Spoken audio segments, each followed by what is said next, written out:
ഇപ്പോൾ എല്ലാവർക്കും നമസ്കാരം. പഴയന്നൂക്കാരനാണ്. ഇന്ന് നിൽക്കുന്നത് ഒറ്റപ്പാലം ടൗണിനോട് ചേർന്ന് കിടക്കുന്ന ഒരു 800 സ്ക്വയർ ഫീറ്റ് വീടാണ് പരിചയപ്പെടുത്താൻ പോകുന്നത്. 2 ബെഡ്റൂം, ഉള്ളിൽ തന്നെ ബാത്റൂം, എല്ലാ സൗകര്യങ്ങളും, വെള്ളം ബോർവെല്ലാണ്.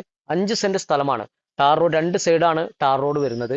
അപ്പോൾ ഈ വീട് അർജന്റ് സെയിലാണ്. അർജന്റ് സെയിൽ എന്ന് പറഞ്ഞു പറയുമ്പോൾ നമ്മളെ ചെനക്കത്തൂർ കാവ്, ഒറ്റപ്പാലം പാലക്കാട് റോഡിൽ നിന്ന് ചെനക്കത്തൂർ കാവിൻ്റെ അവിടെ നിന്ന് 1.5 കിലോമീറ്റർ, ഒറ്റപ്പാലം ടൗണിൽ നിന്നും 5 കിലോമീറ്റർ കഷ്ടിച്ചേ ഉള്ളൂ. ഞാൻ നമ്പർ കാര്യങ്ങളെല്ലാം കൊടുക്കുന്നതായിരിക്കും. വേണ്ട ആളുകൾ വിളിക്കുക, വിളിച്ചിട്ട് വരിക. ഓക്കെ, വഴി കാര്യങ്ങളെല്ലാം പറഞ്ഞു തരുന്നതായിരിക്കും. ചെനക്കത്തൂർ കാവിൻ്റെ അമ്പലത്തിൻ്റെ അവിടെ നിന്ന് നേരെ 1.5 കിലോമീറ്റർ കഷ്ടിച്ചേ ഉള്ളൂ.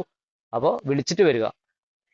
ഒറ്റപ്പാലം ചിനക്കത്തൂർ കാവിന് മുൻവശമുള്ള പഞ്ചായത്ത് കിണറോട് ചേർന്നിട്ടുള്ള റോഡിലൂടെയാണ് ഇത് ഈ വീട്ടിലേക്ക് പോകുന്ന വഴി. പോളിഗാർഡിൻ്റെ അടുത്തായിട്ട് വരും. അപ്പോൾ വേണ്ട ആളുകൾ വിളിക്കുക. പരമാവധി ഈ വീഡിയോ കാണുന്ന ആളുകൾ ഷെയർ ചെയ്യുക. നമ്മുടെ പേജിൽ കാണുന്ന ആളുകൾ ഫോളോ ചെയ്യുക. ഓക്കെ.